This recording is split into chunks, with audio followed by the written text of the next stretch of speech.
On the morning of my 28th birthday, I woke up in the happiest place on earth, aka the Enchanted Kingdom, aka Disney World, aka what the hell am I doing here? I was there for the wedding of my little sister, who, in a sort of 16 candles twist, decided she was going to get married the day before my birthday at Disney World. And just to be clear, it wasn't like she and her fiance were like, quote unquote, getting married at Disney World, like, haha, so funny. You know, wasn't drinking PBR, wearing Von Dutch trucker hats. Irony funny? It was more like she and her fiance were like super fucking into Disney World and mega psyched to get married there. It's their thing. Cultural critic Stuart Hall argues that ideology is a system of meaning by which we view the world and how we interact within it, such as the dominant ideology to grow up, get married, and live happily ever after. And when we deviate from a dominant ideology like this, it causes us stress, which by no means is a bad thing, but it does mean we have to find new ways to cope. Dale, by Jesse Klein. Now the thing is, my family is Jewish, and my sister's fiance's family, they're conservative Jews. So when we found out that they wanted to get married at Disney World, we were collectively very surprised and collectively super not stoked. But this is what they wanted to do, and they were insistent on going ahead with this plan, so that meant that I was going to spend my birthday sliding into my 30s as a single girl, alone, at Disney World. Yay! And just to give you a little bit of background, I am the middle sibling of 3, older brother, younger sister. And I am the only single one. In case anybody gives a shit or whatever, right? So anyway, a few weeks before the wedding, my sister informs me that she and her fiance have decided to spring a little extra to have the Disney characters attend the reception. Of course. And I decide that if I am a single girl spending my birthday weekend at Disney World, then I am definitely fucking one of the characters while I'm there. And I kind of had my heart set on Tigger, who kind of always had this thing for her. I appreciate his barrel chest and his upbeat approach to life. We can all dream.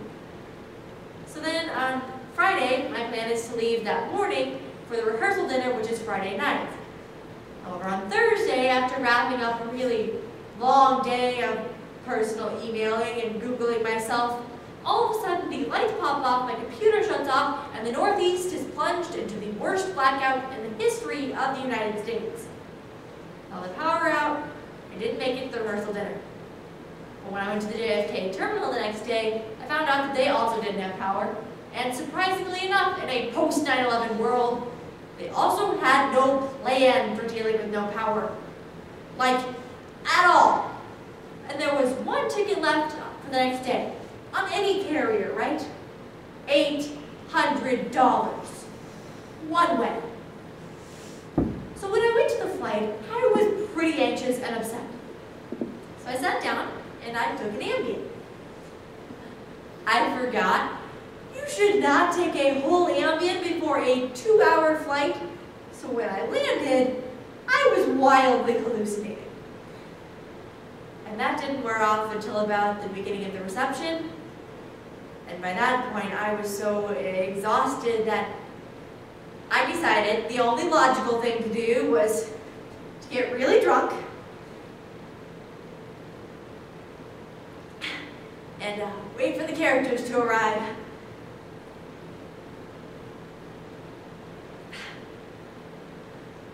Now the thing about the way they do a Disney entrance at a Disney wedding is they go B-list, C-list, A-list. So first Donald and Daisy come in, and then Chippendale, the Chipmunks, and then just when you're on the edge of your seat, you can't wait another minute.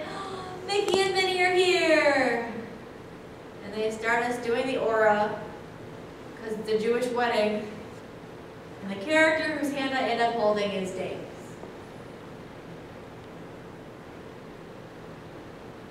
And pretty soon I find myself in a flirtation I can best describe as smoldering. Because I mean, were dancing.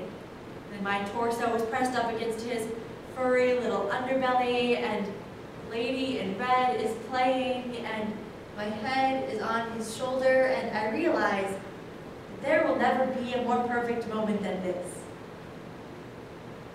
So I take his paw, take a step back, and I go, listen,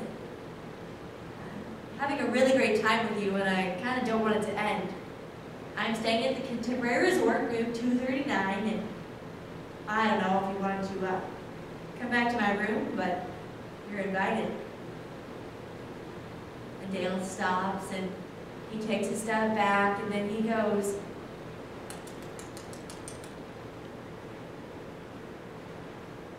wasn't until that moment that I realized that if we consummate this thing, he could be fired and also potentially killed, you know? I mean, we're in a kingdom. Who knows what rules apply? And it wasn't even until like a week later that I realized, person in the costume, not necessarily a man. Actually, probably not. Anyway, it was a night. Next morning, I wake up on a twin-size bed on Eeyore sheets, alone. It's my birthday,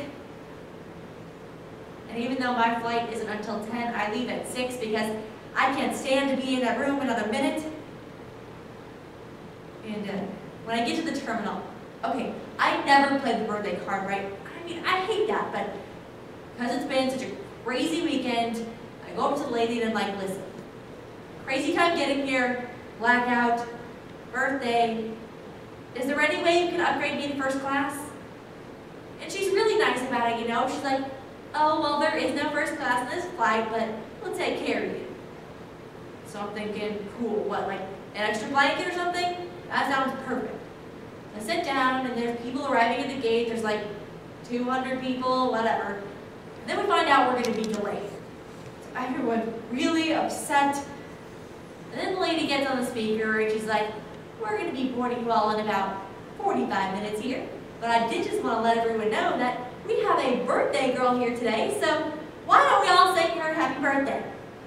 Happy birthday. And I'm like, you bitch! You bitch! You know, just this tidal wave of hatred for her, but it's interrupted because everyone is singing happy birthday to me. Despite the fact that it's really early and everyone's pissed off, everyone starts to sing happy birthday to me. And it kind of just changed everything, you know? And I suddenly feel like people have this optimism now, like people are basically good, right?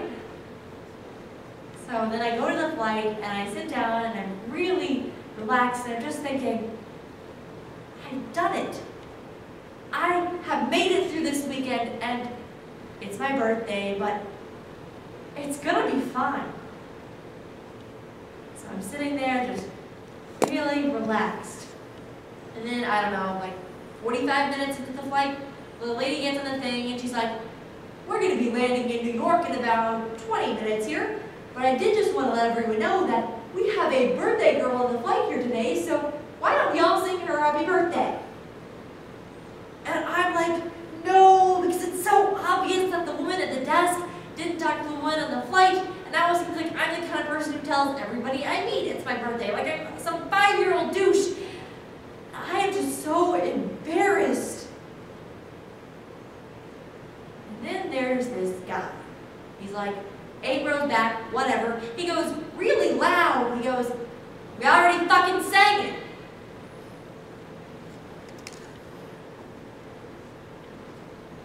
That's what I remember.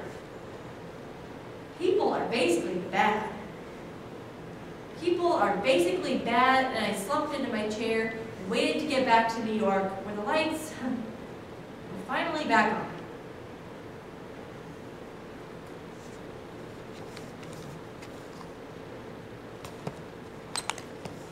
I believe that was 9:39 as well.